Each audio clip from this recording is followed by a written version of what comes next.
Olá a todos e sejam muito bem-vindos ao nosso canal. Hoje vamos mergulhar numa das histórias mais tocantes e fundamentais da Bíblia, a vida de Isaac, o filho da promessa. A jornada de Isaac não é apenas um relato antigo, é uma poderosa lição sobre fé, paciência e o cumprimento das promessas de Deus, mesmo quando tudo parece impossível. Então, prepare seu coração porque esta história tem muito a nos ensinar. Tudo começa com um casal já em idade avançada, Abraão e Sara. Deus havia feito uma promessa extraordinária a Abraão, que ele seria o pai de uma grande nação e que seus descendentes seriam tão numerosos quanto as estrelas do céu. Mas havia um grande obstáculo. Sara era estéril e ambos já tinham passado da idade de ter filhos. Imagine a situação. Anos e anos se passaram e a promessa parecia cada vez mais distante. Eles esperaram por 25 longos anos. Pense nisso na sua própria vida. Quantas vezes esperamos por algo e, com o tempo, nossa esperança começa a diminuir. A fé de Abraão e Sara foi testada ao limite. Em um momento de dúvida, eles até tentaram ajudar a Deus, resultando no nascimento de Ismael, filho de Abraão, com Agar, a serva de Sara. Mas o plano de Deus era diferente. Ele reafirmou sua promessa, dizendo que o herdeiro viria através de Sara. E então, contra todas as probabilidades humanas e lógicas, aconteceu o milagre. Aos 90 anos, Sara concebeu e deu à luz um filho. Eles o chamaram de Isaac, que significa riso. Que nome perfeito! O nascimento dele trouxe um riso de pura alegria e incredulidade, transformando o riso de dúvida de Sara em um riso de maravilhamento. O nascimento de Isaac é a primeira grande lição. As promessas de Deus não têm data de validade e ele é especialista em fazer o impossível acontecer. Isaac cresceu como o filho amado, o centro do cumprimento da promessa. Mas a fé de Abraão seria testada de uma forma ainda mais profunda e inimaginável. Em Gênesis 22, Deus dá uma ordem chocante a Abraão.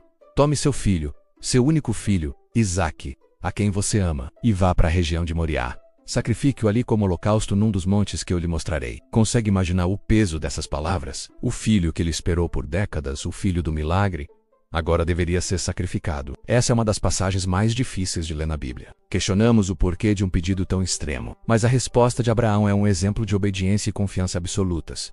Ele não hesitou. Na manhã seguinte ele se levantou, preparou tudo e partiu com Isaac para o lugar que Deus havia indicado. Durante a jornada, Isaac inocentemente pergunta: Pai, nós temos a lenha e o fogo, mas onde está o cordeiro para o sacrifício? A resposta de Abraão é cheia de fé.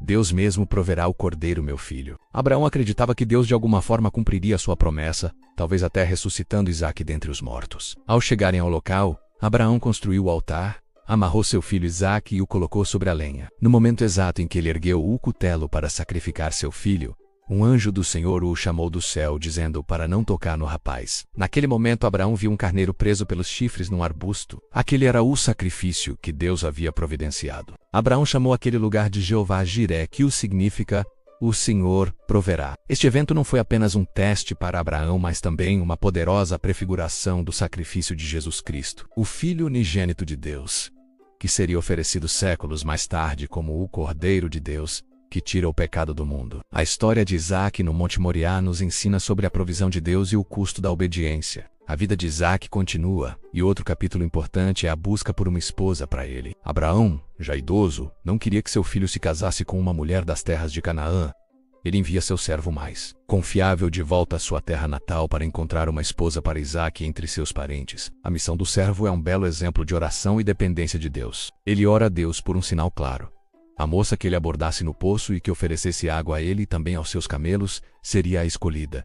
E assim aconteceu. Uma jovem chamada Rebeca se aproxima, e não apenas dá água ao servo, mas por iniciativa própria, se oferece para dar de beber a todos os seus 10 camelos. Um camelo sedento pode beber dezenas de litros de água, então imagine o trabalho e a generosidade de Rebeca. O sinal foi cumprido perfeitamente. Rebeca era da família de Abraão e sua família concordou com o casamento. Quando Isaac a viu pela primeira vez, ele a amou imediatamente e ela se tornou sua esposa, trazendo grande consolo a ele após a morte de sua mãe. Sara, essa história nos mostra como Deus guia os detalhes de nossas vidas quando confiamos nele. Assim como sua mãe, Rebeca também era estéril. A história parecia se repetir. Por 20 anos, Isaac e Rebeca não tiveram filhos. Mas Isaac não recorreu a soluções humanas como seu pai fez. Em vez disso, a Bíblia diz que Isaac orou ao Senhor em favor de sua esposa, e Deus ouviu sua oração. Rebeca ficou grávida de gêmeos, Esaú e Jacó.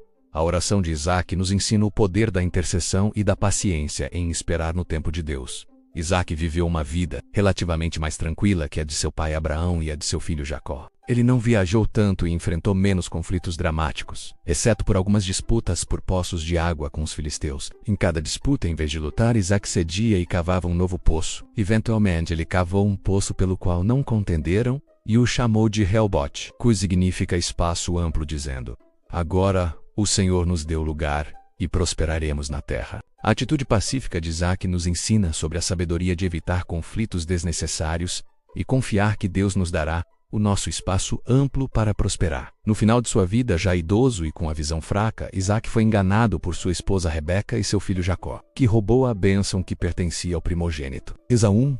Esse episódio familiar triste mostra que até mesmo os heróis da fé são humanos e vivem em famílias imperfeitas, com enganos e consequências dolorosas. Apesar disso, a linhagem da promessa continuou através de Jacó, mostrando que os planos de Deus não podem ser frustrados pelas falhas humanas. Isaac morreu aos 180 anos, uma vida longa e plena, e foi sepultado por seus filhos, Esaú e Jacó, que se reconciliaram naquele momento. Então, o que a vida de Isaac nos ensina hoje? Primeiro, a fidelidade de Deus em cumprir suas promessas, não importa quanto tempo demore. Segundo, o poder da obediência e da confiança, mesmo diante de pedidos incompreensíveis. Terceiro, a importância da oração e da paciência na espera. Quarto, a sabedoria de ser um pacificador. E finalmente, que o plano de Deus prevalece, apesar de nossas fraquezas e erros. Isaac, o filho do riso, o filho da promessa, é uma peça central na grande narrativa da redenção. Sua vida aponta para a frente, para o sacrifício supremo de Cristo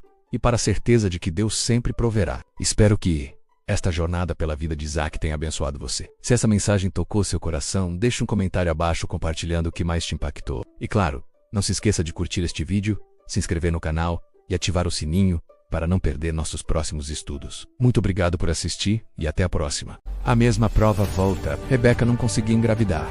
Isaac ora e Deus responde. Nascem gêmeos Esaú e Jacó. Isaac não tentou dar jeitinho do jeito errado. Ele fez o que muita gente esquece. Orou e perseverou. Tem coisa que você resolve correndo, mas tem coisa que você resolve ajoelhando. Essa parte é ouro e pouca gente fala. Em Gênesis 26, Isaac enfrenta conflito por causa de água, que no deserto é vida, poder e economia. Os filisteus fecham poços, discutem, tomam posse.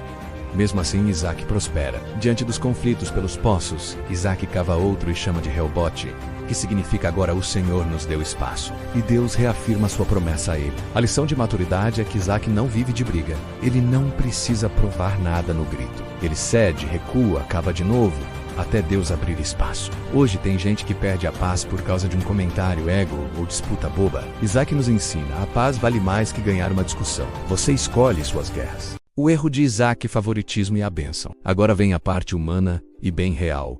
Isaac prefere Esaú, Rebeca prefere Jacó, isso racha a casa. E acontece o episódio da bênção com Jacó enganando o pai.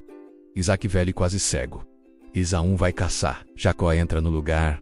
A confusão explode. Aplicação direta. Favoritismo é veneno. Em família, em igreja, em trabalho, quando você tem preferidinho, você planta competição onde era para ter amor. Mas aqui tem um ponto forte. Mesmo com o erro humano, Deus continua conduzindo a história para formar Israel. Isso não passa pano para o pecado menos, mas mostra que Deus é maior que a bagunça humana. Fechamento com moral clara. Isaac não é o cara do holofote, mas é o cara da constância. Ele é prova de que Deus cumpre promessa no tempo certo. Deus prova a fé, mas também provê. Decisão certa precisa de direção e oração. Maturidade evita briga desnecessária. E até em família bagunçada, Deus ainda trabalha. Se você está vivendo uma fase sem barulho, sem grande emoção, calma, às vezes Deus está construindo fundamento. E é isso que a história de Isaac ensina pra gente. Deus cumpre promessa no tempo certo. Deus prova a fé, mas também provê. E Ele abre caminho até quando o mundo tenta fechar seus poços. Então, se hoje você está vivendo uma fase de espera ou de luta, não se desespere e continua firme, continua orando, porque Deus não te abandona no processo. Se essa mensagem falou com você, deixa o like, comenta aqui embaixo, eu confio no tempo de Deus, e se inscreve no canal para não perder os próximos estudos. Que Deus te abençoe, e até o próximo vídeo.